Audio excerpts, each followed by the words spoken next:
When you think of Orlando, you probably think of this, but it is also this, and this.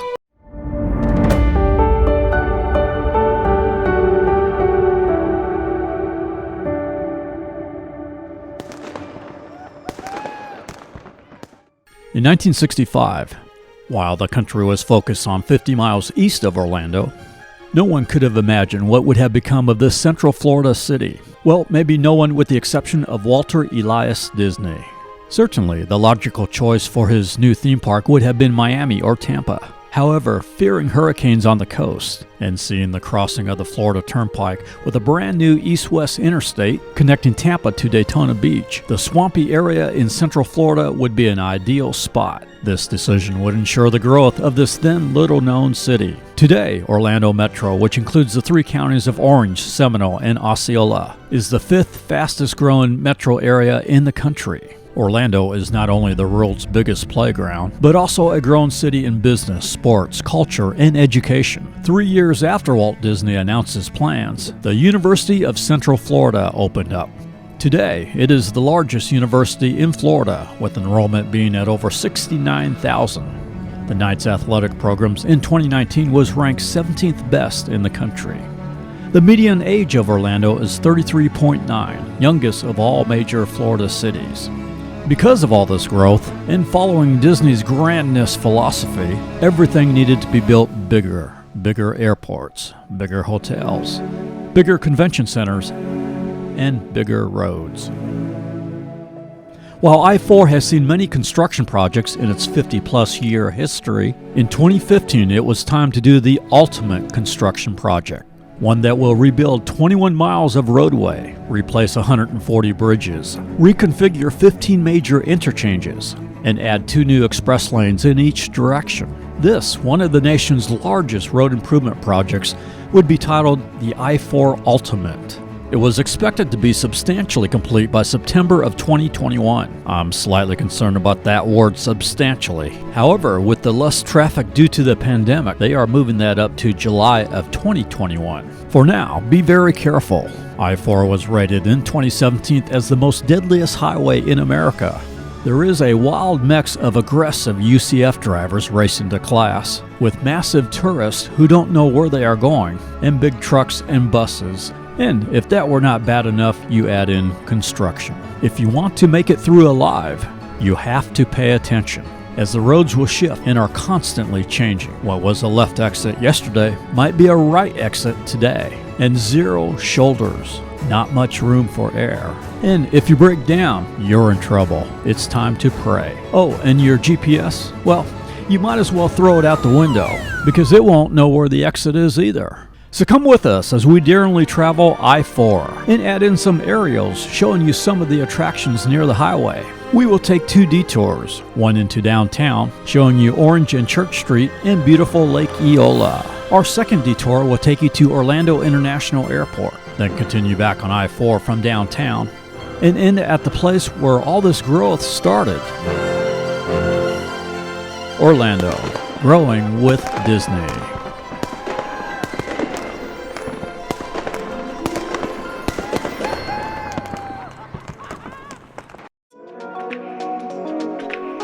We begin our drive on I-4 in Altamont Springs, just west of State Road 434. This 18-story building on the left is officially the Majesty Building, but is better known as the I-4 eyesore. It has been under construction since 2001. Yes, 19 years ago. It remained just bare floors and support beams for over a decade. Construction resumed in 2018, but there has been additional delays. I'm going to turn up the music and share some interesting facts through the graphics as we head towards downtown.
We are going to drop down into downtown O Town on Anderson Street. The Steinmetz Hall, a large acoustical theater, in front of the new Dr. Phillips Center for Performing Arts, is expected to open in late November 2020. The Cenith Plaza in front is the outdoor area for concerts and major events, kind of like Curtis Hickson Park in Tampa.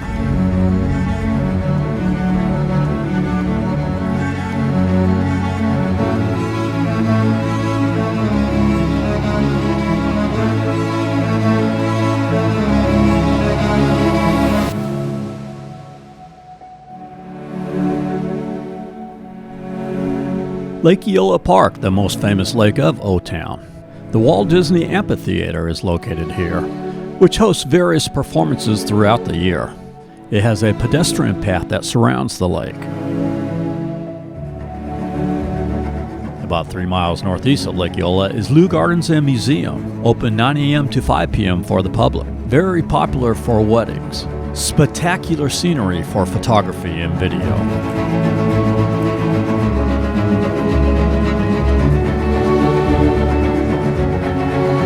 See leugardens.org for more info. Orange Street and Church Street is where the majority of the bars and nightlife of Orlando are located. Keep in mind, we shot this during the pandemic. Otherwise, you will never see traffic here this light. These streets are normally packed.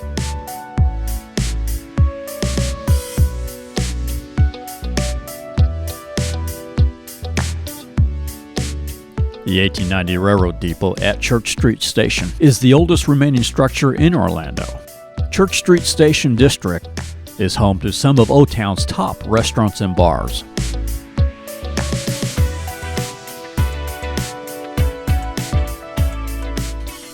The 408 I-4 interchange is a massive overhaul. It will involve 5 levels of roadway, with the westbound I-4 to westbound 408 ramp being 100 feet high. This interchange alone will take 6 years to complete. It is 20% of the entire $2.3 billion I-4 Ultimate budget. For now, we have to go through a maze to find 408, so we can head to Orlando International Airport. We take the 408 to 436, which is a road with a lot of lights. You might be better to take the 408 to the 417, which is a little out of the way but probably quicker to avoid the lights.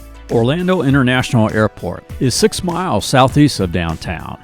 It is the busiest airport in Florida and 10th busiest in U.S. As a result, it is building a new massive terminal complex at $2.8 billion, even more costly than the I-4 Ultimate. It will have terminals C and D, which will be a mile south of the current terminals A and B, expected to open in 2021.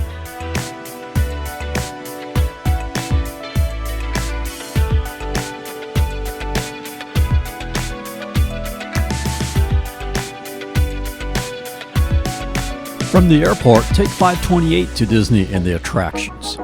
However, we are going back to downtown to continue our drive on I-4 to Disney. I'm going to turn up the music and let the graphics do the talking.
We are now going to move to one of the most fun part of the Orlando attractions, International Drive, full of dinner theaters, rides for the adrenaline junkies, restaurants, outlet malls, and large hotels. The fun spot and thrill park with an Americana theme. It has a wooden roller coaster, go-karts, fun house, and something for every thrill seeker. Also check out Sleuth's Mystery Dinner Theater and Wonderworks.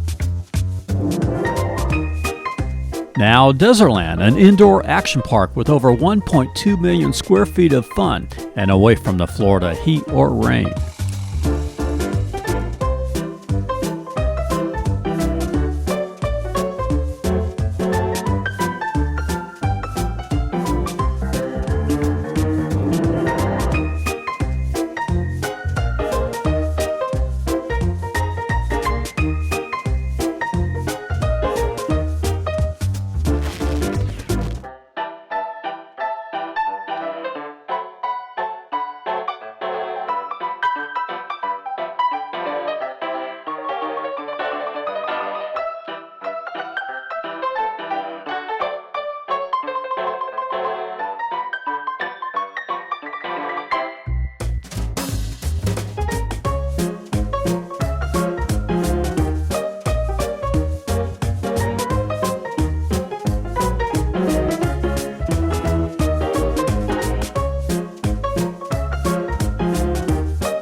55 years ago. Who could have ever imagined that this swampy Florida wetlands would one day become one of the world's biggest playgrounds? Well, I'll tell you who.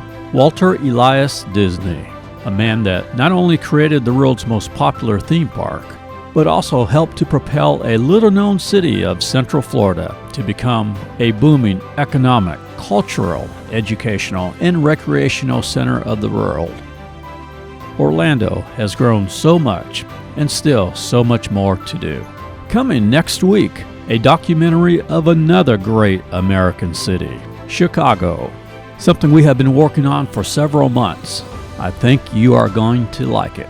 We are Tampa Aerial Media. We shoot travel videos across the USA. For stock footage of this video or any of our videos, contact us at info@tampaaerialmedia.com. And a very special thank you. We have gained so many new subscribers recently, and we sure appreciate all of you. Thank you for watching.